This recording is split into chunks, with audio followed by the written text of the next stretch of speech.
Karibu sana kwenye channel yangu, na mimi naitwa Martin Nyongesa, na siku ya leo nenda kuzungumzia kuhusu mtu kufanya makosa baada ya kuapply hiyo visa US ya DS-160. Unakuja tu unagundua baadaye, baada ya kumaliza kusubmit na umeprint hiyo confirmation page, unagundua kwamba kuna makosa fulani umefanya.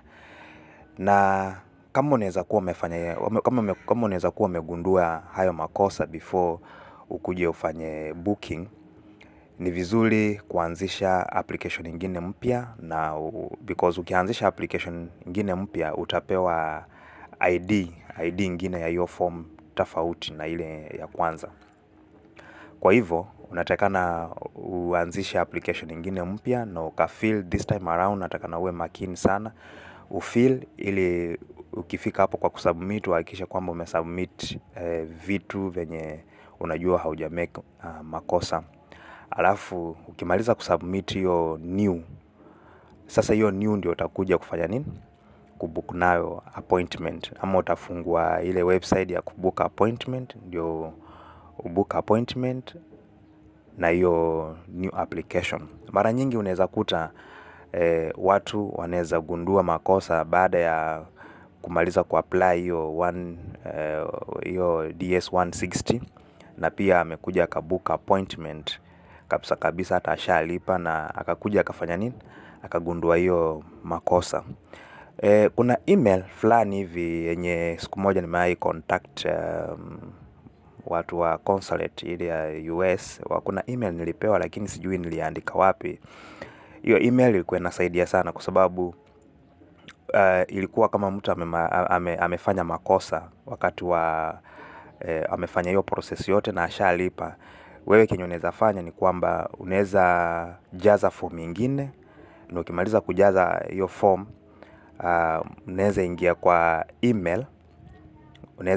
email, address yako, alafu na unachukua hiyo email address yenye iko direct paka kule hivi kwenye wanafanya hiyo mambo ya kubadilisha ama kufanya rectification ya maneno fulani. Kwa hiyo unaweza kuwa text, alafu waambie bwana, wakati wenye nilikuwa na fill, hii ndio old application na hii ndio old confirmation page. Alafu sasa baada ya kugundua kwamba kuna makosa, hii ndio nikakuja nikafill nyingine, hii ndio new confirmation page. So na upload hizo zote old na new, alafu nawatumia wale wengine, wanarekebisha paka kule hivi kwa booking, kila kitu kinarekebishwa. Lakini hiyo email nitatafuta, alafu nikipata siku nyingine nita record video kama hii niwaelezee vile unaweza fanya. Lakini pia kama umefanya makosa, kionekana ufanye ni kwamba unaweza enda na hizo zote, unaweza enda na hiyo old na hii new wakati wenye unaenda kufanya nini? Unaenda huko interview.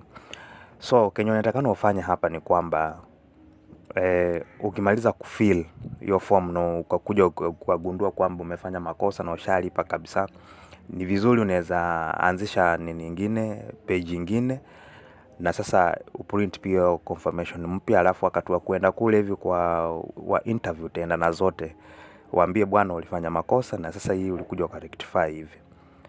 Hiyo itakuwa ni vizuri. Lakini hiyo njia ya email ndio ingekuwa vizuri kabisa. Nitakuja ni record video kuhusu, nikishamaliza kupata hiyo email nitakuja ni record video vile unaweza fanya, vile unaweza watumia na hiyo email, na wanaweza, kwa sababu kuna watu kadhaa wenye walifaidika na hiyo email sana, walibadilisha.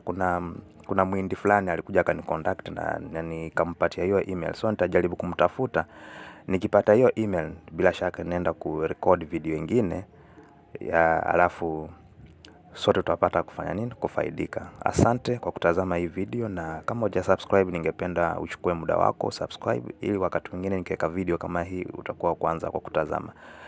Tuonane wakati mwingine.